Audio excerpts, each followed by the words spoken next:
ದ್ವೇಷ ಭಾಷಣ ಮಸೂದೆಯನ್ನು ಏನು ತಂದಿದ್ದೇವೆ, ಈ ಮಸೂದೆ ಸಮಾಜದ ಸ್ವಾಸ್ಥ್ಯವನ್ನು ಕಾಪಾಡೋದಕ್ಕಾಗಿ ಮಾಡುವಂತ ಒಂದು ಪ್ರಯತ್ನ. ಸಮಾಜದಲ್ಲಿ ಅಶಾಂತಿಯನ್ನು ಸೃಷ್ಟಿ ಮಾಡುವುದು, ದ್ವೇಷದ ಬೀಜ ಬಿತ್ತುವುದು, ಸಮಾಜಕ್ಕೆ ದ್ರೋಹ ಮಾಡುವುದು, ಇವರಿಗೆ ಎಚ್ಚರಿಕೆಯಾಗಿ ಇವರಿಗೆ ಒಂದು ರೀತಿಯ ಸೂಕ್ತವಾಗಿರ್ತಕ್ಕಂಥ ಒಂದು ಸರಿದಾರಿಗೆ ತೆಗೆದುಕೊಂಡು ಹೋಗ್ತಕ್ಕಂಥ ಕಾರಣಕ್ಕಾಗಿ ತಂದಿರುವಂತ ಈ ಮಸೂದೆಯನ್ನ ಸಮಾಜದ ಸ್ವಾಸ್ಥ್ಯವನ್ನ ರಕ್ಷಣೆ ಮಾಡಬೇಕನ್ನೋರೆಲ್ಲರೂ ಒಪ್ಪಬೇಕು. ಭ್ರಾತೃತ್ವ ಭಾವವನ್ನ ಬೆಳೆಸಬೇಕನ್ನೋರು ಇದನ್ನ ಬೆಂಬಲಿಸಬೇಕು. ಸೌಹಾರ್ದಯುತವಾಗಿರ್ತಕ್ಕಂಥ ವಾತಾವರಣ ನಮ್ಮ ಸಮುದಾಯಗಳಲ್ಲಿ ಮೂಡಿಸ್ಬೇಕನ್ನೋರು ಇದಕ್ಕೆ ಬಲ ತುಂಬಬೇಕು ಅಂತ ಹೇಳಿ ಕೇಳ್ತೀನಿ. ಗೋಹತ್ಯೆ ನಿಷೇಧ ಬಿಲ್ ಅಲ್ಲ, ಗೋಹತ್ಯೆ ನಿಷೇಧ ಕಾಯ್ದೆಯೊಳಗ ಅದು ಬ್ಯಾಂಕ್ ಗ್ಯಾರಂಟಿ ಕೊಡಬೇಕು ಅನ್ನೋದನ್ನ ಇಂಡೆಮ್ನಿಟಿ ಬಾಂಡ್ ಸಹಿತ ಅಂತ ನಾವು ಮಾಡಿದ್ವಿ. ಅದನ್ನ ನಾವು ಇನ್ನೂ ಮಂಡನೆ ಮಾಡಿಲ್ಲ. ನೋಡೋಣ.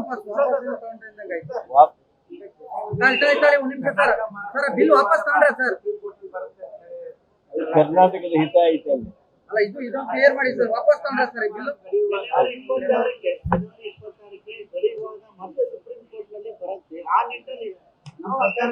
ಗಡಿ ವಿವಾದ ಜನವರಿ 26ನೇ ತಾರೀಕಿಗೆ ಬರ್ತದೆ ಅನ್ನೋದು ನಿಮ್ಮ ತಪ್ಪು ಮಾಹಿತಿ. ಜನವರಿ 21ಕ್ಕೆ ಅದನ್ನ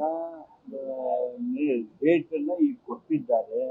ಅದು ಎದಕ್ಕೆ ಮೇಂಟೈನಬಿಲಿಟಿ, nothing to do with the merit of the case, whether it can be maintained, whether we can hear this, not whether it is only parliament which is eligible to hear this.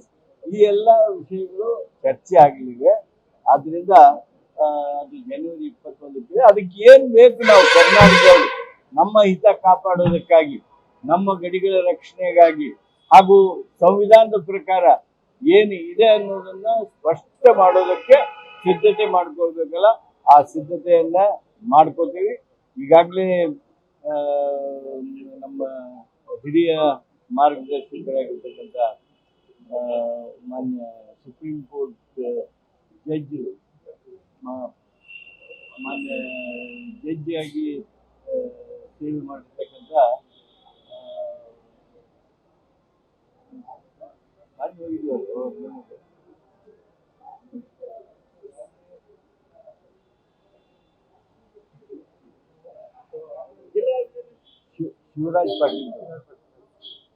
Shivraj Patil ಹತ್ರ ನಾನು ಮೊನ್ನೆನೂ ಹೋಗಿ ಭೇಟಿಯಾಗಿ ಬಂದಿದ್ದೆ. ಅವರು ನಮ್ಮ ಕರ್ನಾಟಕಕ್ಕೆ ಮಾರ್ಗದರ್ಶನ ಮಾಡಿದ್ದಾರೆ. ಅವರ ಮಾರ್ಗದರ್ಶನದ ಹಿನ್ನೆಲೆಯೊಳಗೆ ನಾವು ಏನು ಸುಪ್ರೀಂ ಕೋರ್ಟ್ನಲ್ಲಿ ನಮ್ಮದೇ ಆಗಿರ್ತಕ್ಕಂಥ ಹೋರಾಟವನ್ನು ಮಾಡಬೇಕು ಮಾಡ್ತೀವಿ. ಸದ್ಯ ಅಂತ ಯಾವ್ದು ಚಿಂತನೆ ಇಲ್ಲ. ನೀವೇನ ಕೇಳ್ತಾ ಇದ್ದೀರಿ? ನೋಡೋಣ.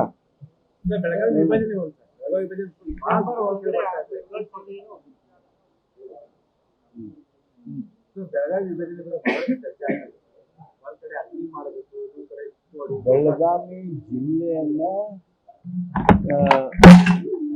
3 ಜಿಲ್ಲೆಗಳನ್ನಾಗಿ ಮಾಡಬೇಕು ಅನ್ನೋ ಚಿಂತನೆ ಸರ್ಕಾರದ ಇದೆ. ಹಲವಾರು ನಾಯಕರುಗಳು, ಸಾಮಾಜಿಕ ನಾಯಕರು, ರಾಜಕೀಯ ನಾಯಕರು ಒಂದು ಮುಖ್ಯಮಂತ್ರಿಗಳನ್ನ ಭೇಟಿಯಾಗಿದ್ದಾರೆ. ಗೋಕಾಕ್ ಮಾಡಬೇಕು ಅಂತಲೂ ಒತ್ತಾಯ ಇದೆ, ಚಿಕ್ಕೋಡಿ ಮಾಡಬೇಕು ಅಂತಲೂ ಒತ್ತಾಯ ಇದೆ. ಈ ಸರ್ಕಾರದ ಚಿಂತನೆಯಲ್ಲಿದೆ, ಇನ್ನೇನು ನಿರ್ಣಯ ಮಾಡಿಲ್ಲ. ನ್ಯೂಸ್ ಫಸ್ಟ್, ನಿರ್ಭೀತಿಯಿಂದ ನಿಮ್ಮ ಪರವಾಗಿ.